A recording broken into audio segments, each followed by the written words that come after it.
हर्षित गुप्ता और आप देख रहे हैं आपका अपना YouTube चैनल हर्षित फिजिक्स। इलेक्ट्रोस्टैटिक्स की सीरीज़ में पिछले लेक्चर में हमने बात करी थी कि अगर हमारे पास कोई चार्ज पार्टिकल हो और चार्ज पार्टिकल को हम किसी दो फिक्स चार्जेस के बीच में रख दें और अगर ये चार्ज स्टेबल इक्विलिब्रियम में होगा बीच वाला चार्ज, तो उसको थोड़ा सा फोर्स लगाने पर वो ऑसिलेट करने लगता है ना। और उससे रिलेटेड हमने कई सारी बातें निकाली थी, ठीक है। तो आज उसके हम आगे स्टार्ट करते हैं, ठीक है। आज का जो हमारा चैप्टर अगला चैप्टर है, वैसे एनसीईआरटी के हिसाब से तो उस दोनों सब एक ही साथ दे रखा है, लेकिन कोई अगर कोई रेफरेंस बुक लेंगे उसके हिसाब से ये अलग चैप्टर है। चैप्टर का नाम है गॉस थ्योरम। अगला चैप्टर है गॉस थ्योरम, ठीक है। तो अब इस गॉस थ्योरम को अच्छे से समझने के लिए थोड़ा सा हमें पहले पता होना चाहिए एरिया वेक्टर क्या होता है, ठीक है, और फ्लक्स क्या होता है, ठीक, इलेक्ट्रिक फ्लक्स क्या होता है और सॉलिड एंगल, ठीक है।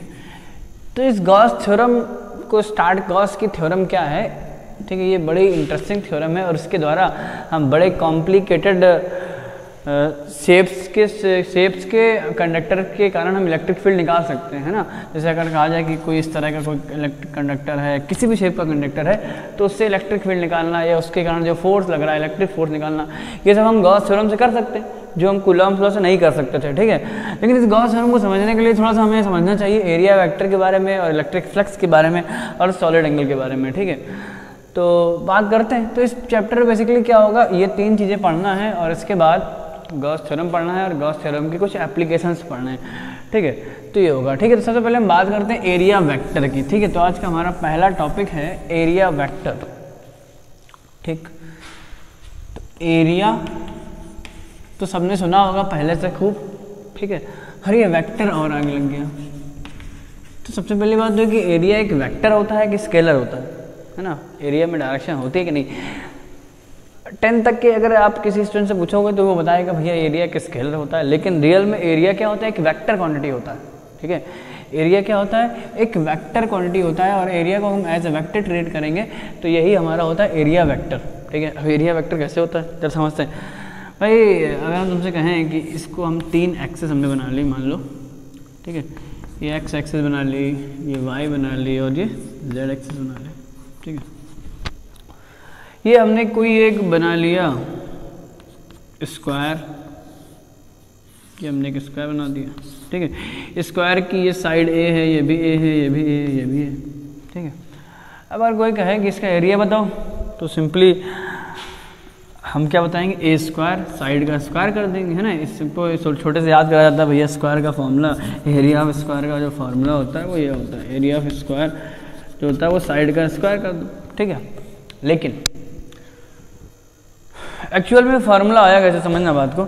एक्चुअल में क्या है कि हम इसमें कोई भी दो एडजेसेंट साइड का वेक्टर प्रोडक्ट ले लेते हैं, है ना। किसी एरिया को निकालने के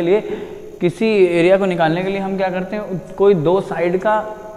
कोई दो एडजेसेंट मतलब आपस में जुड़ी हुई साइड का हम वेक्टर प्रोडक्ट ले लें। जैसे मान लो तुमसे कहा गया कि ये ए बी क्या है, ए बी सी डी क्या है, ये एक स्क्वायर है, इसका एरिया निकालो, ठीक है। तो इसका एरिया निकालो तो इसका और इसका वेक्टर प्रोडक्ट ले लो, ठीक है। ये रेक्टेंगल भी हो सकता है, अगर ये रेक्टेंगल हो जाए चाहे स्क्वायर हो रहा है, जैसे मान लो रेक्टेंगल हो गया पी क्यू आर एस। तो एक्चुअली इसका एरिया निकालने के लिए हम क्या करेंगे, इसका एक साइड ये हो गया और एक साइड ये, इन दोनों का वेक्टर प्रोडक्ट लेते हैं, ठीक है। मतलब इसका एरिया अगर हम अच्छे से लिखें तो एक्चुअली होगा A B vector cross A D vector, ये होगा, ठीक है।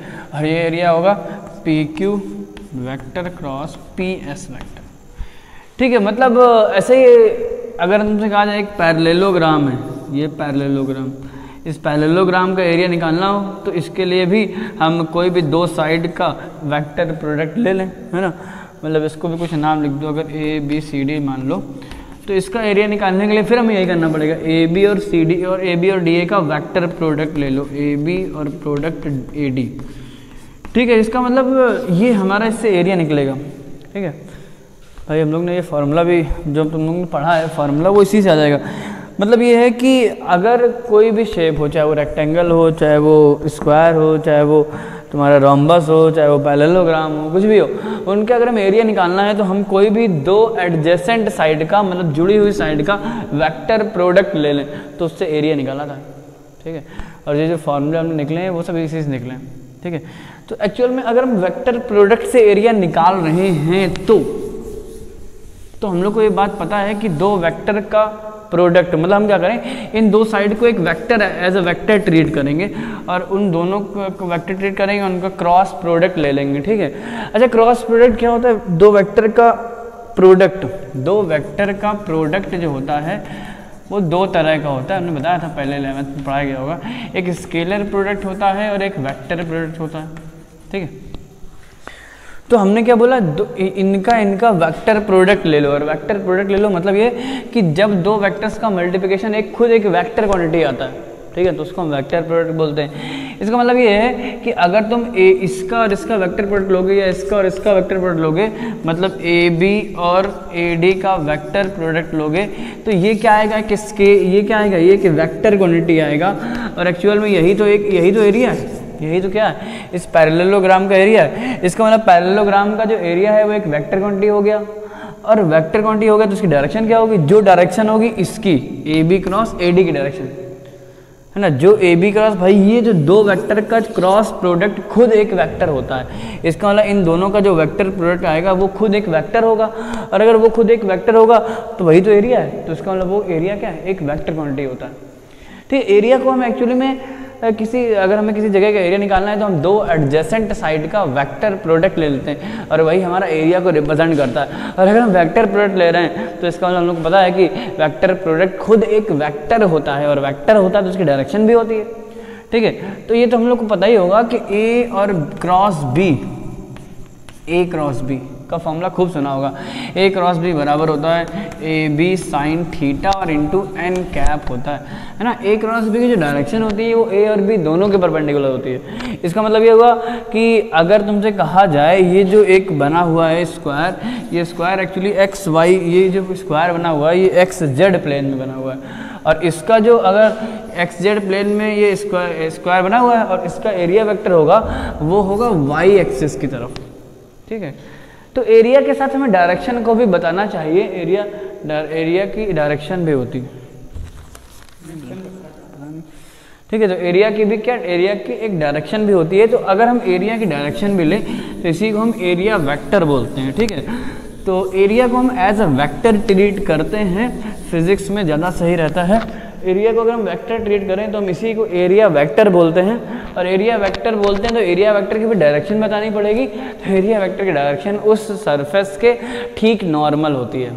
ठीक है भाई, एरिया निकालने के लिए A क्रॉस B का यूज़ किया जाता है ना भाई। अगर तुमसे कहा जाए ये दो साइड हैं A और B वेक्टर, और तुमसे कहा जाए ये एरिया निकालो, ये एरिया निकालो, तो ये जो एरिया आएगा ना, ये एरिया एक्चुअल में आएगा A क्रॉस B। ठीक है, एरिया जो आएगा वो आएगा A क्रॉस B, और हम लोग को पता है कि A क्रॉस B एक वेक्टर होता है ना, तो इसका मतलब ये एक वेक्टर आ गया। और इसकी डायरेक्शन अगर कोई पूछे तो हम लोग को पता है A क्रॉस B की जो डायरेक्शन होती है वो A और B दोनों के परपेंडिकुलर होती है ना। A और B की डायरेक्शन, A क्रॉस B की जो डायरेक्शन होती है वो होती है perpendicular to A vector as well as perpendicular to B vector. ठीक है, अच्छा एक्चुअल में A क्रॉस B की डायरेक्शन 11th में पढ़ाया जाता है, कैसे निकालते हैं। तो हमने बताया था कि जैसे हमारे पास ये दो वेक्टर हैं A और B, A वेक्टर है और B वेक्टर, हमें A क्रॉस B की डायरेक्शन चाहिए तो हम अपना राइट हैंड रूल यूज़ करते हैं।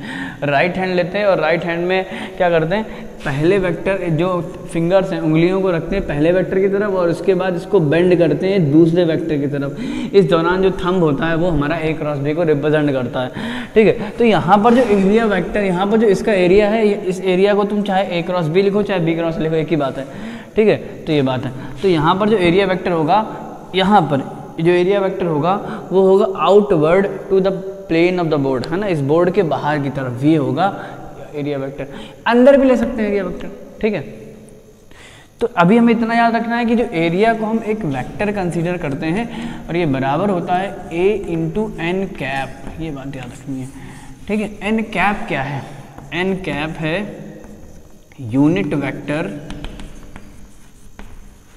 नॉर्मल टू द प्लेन, वो जो जिस प्लेन के एरिया की बात कर रहे हैं उस प्लेन के नॉर्मल होता है एन कैप। ठीक है, एन कैप यूनिट वेक्टर होता है और ये डायरेक्शन को रिप्रेजेंट करता है। किसकी डायरेक्शन को रिप्रेजेंट करता है? एक ए वेक्टर की डायरेक्शन को रिप्रेजेंट करता है।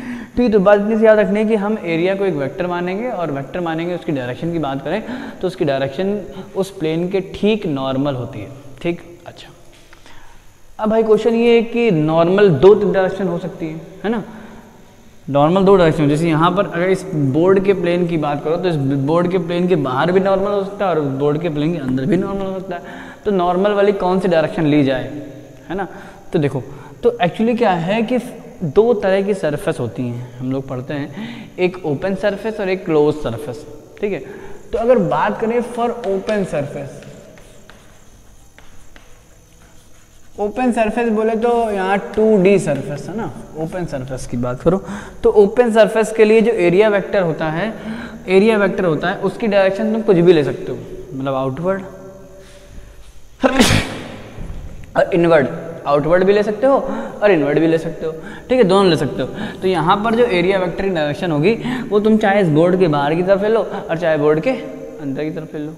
ठीक है, मतलब अगर हम ये कहें इस तरह से, ज़रा समझना, जैसे हम ये कहें कि ये हमारे पास 3 एक्सेस हैं, इसको x मान लो, इसको y मान लो और इसको z मान लो।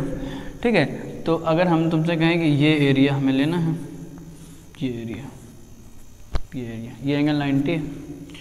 ठीक है, तो ये a हो गया, इसको b मान लो।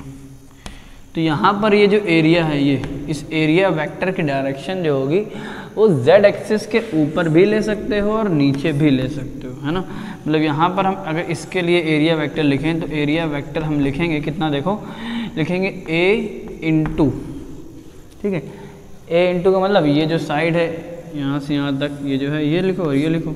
तो इसको एक काम करो, स्मॉल a वेक्टर लिखो, स्मॉल b वेक्टर लिखो, है ना।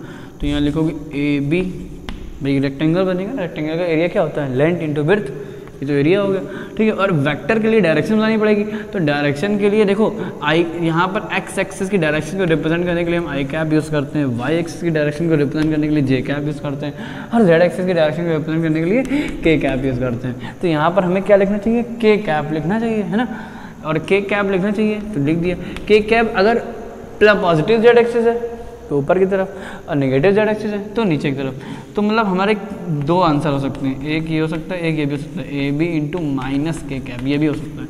यहाँ पर दोनों आंसर सही हैं। ठीक है, तो मतलब ओपन सरफेस के लिए हम दोनों डायरेक्शन, ओपन सरफेस के लिए both directions can be taken. ठीक है, दोनों डायरेक्शन दोनों सही हैं, चाहे जो ले लो। ठीक है, मतलब चाहे तुम ए बी के कैप लगा दो, चाहे तुम ए बी माइनस के कैप लगा दो, दोनों सही हैं। ठीक है, ये ओपन सरफेस है, 2D सरफेस है, इसके लिए जो एरिया वेक्टर की डायरेक्शन है वो दोनों हो सकती हैं। ठीक है, अच्छा अब अगर बात करें क्लोज सरफेस के लिए, ठीक है, क्लोज्ड सरफेस की बात करूं तो ये ओपन की बात हो गई। अब हम बात करें अगर क्लोज्ड सरफेस की, तो क्लोज सरफेस के लिए जरा देखो, क्लोज्ड सरफेस जैसे मान लेते हैं कि ये हमने ले लिया एक क्यूब,